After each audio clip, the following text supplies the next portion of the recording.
Hi, I'm Will Duffin, extreme medic and adventurer. In this base how-to, I'll show you how to pack a go bag.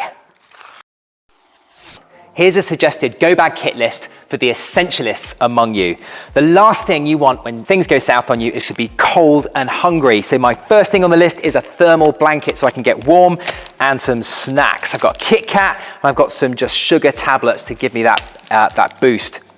Next is a passport. If you're overseas and you need to leave the country in a hurry, you're going to need one of these, so have that to hand. And with that, we're going to need some cash. I've got a card and I've got some currency in here. Next, I've got this lovely little tactical flashlight. It's tiny, but produces a lot of light, which is useful to see in the dark, but also as a signaling device. And also to attract attention, I've got a whistle. Very helpful if I want to light a fire. Just a simple Bic lighter is the easiest option. I love little multi-tools. This tiny Leatherman squirt is excellent. It weighs basically nothing. It's got pliers, it's got a blade, it's got scissors and a file, everything you could need in this tiny little package. So that earns its place. And this Dyneema cord, it's only 2 millimeters thick. It weighs basically nothing, but just very versatile for on the fly, kit repairs, rigging stuff up. I just like to have that in there. To charge your devices, it's great to keep your phone running so you can stay in comms. This is just a little battery pack, very lightweight, easy to carry, and I've got a charger and some cables that go with that as well. And finally, but very importantly, I've put together a stripped down medical kit. This has got some nitrile gloves, some basic wound care, some bandages, some dressings, some simple painkillers, ibuprofen and paracetamol. I've got a SAM splint in for some fracture management, and that's really it. This is very stripped down, doesn't weigh very much. There's your Essentialist go bag kit contents. Right, this is your prepper's go bag. This is the kitchen sink for someone who wants to be ready for absolutely anything. To start with, I have a bothy bag. This is the 2-man emergency shelter, very quick to deploy, keeps you warm when it really counts. This is a synthetic down jacket. Crucially, it retains its warmth even when wet. And I've paired that with a simple hard shell jacket and trousers, so you've got a bit of weather protection. We've now got some fluids. Water's heavy, so it doesn't make it into the Essentialist version, but really nice to have some water ready to go in this Nalgene bottle. And in addition to that, I have in here some chlorine dioxide tablets as water purification. So crucially, I can make new clean drinking water from whatever I find. Our snacks have been massively upgraded. Instead of just a Kit Kat and some sugar tablets, I've now got some freeze-dried meals. And the beauty of these is you don't need a stove. I can open these up and pour cold water in to rehydrate them, and they're safe to eat. And I'm going to use my spork, which has got a spoon on one end and a fork on the other, to do that.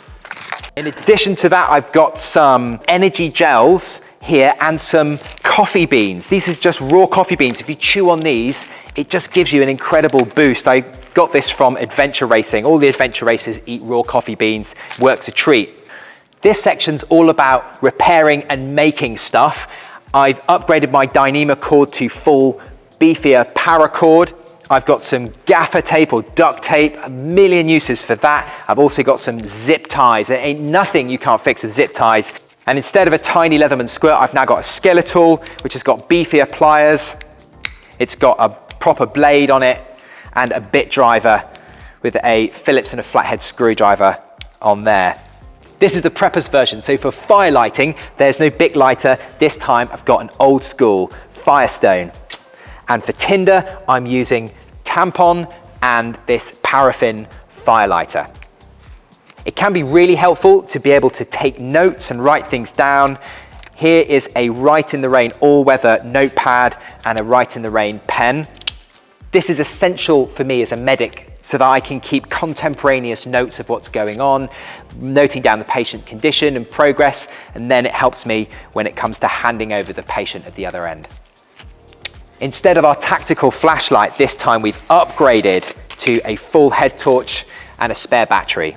We may wish to navigate our own way out of trouble, and with that in mind, I've printed out a paper copy of the local map and protected it in this little Ziploc bag, and I've got a compass In here is a beefier battery, a 10,000 milliamp battery for charging our phone, plus cable, plus a universal multi-adapter for charging our phone in any region of the world.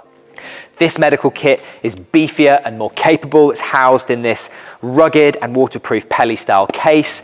I've got extra items in there, including cohesive bandage, a tourniquet, some AIRWAYS, and a few other bits to give that higher level of medical care if I need it. So what did you think? Are you more of an essentialist or more of a prepper? What did you like? What didn't you like? Which items earned their place in your go bag? Please let us know in the comments down below. For more tips and tricks and adventure content, please subscribe and hit that like button.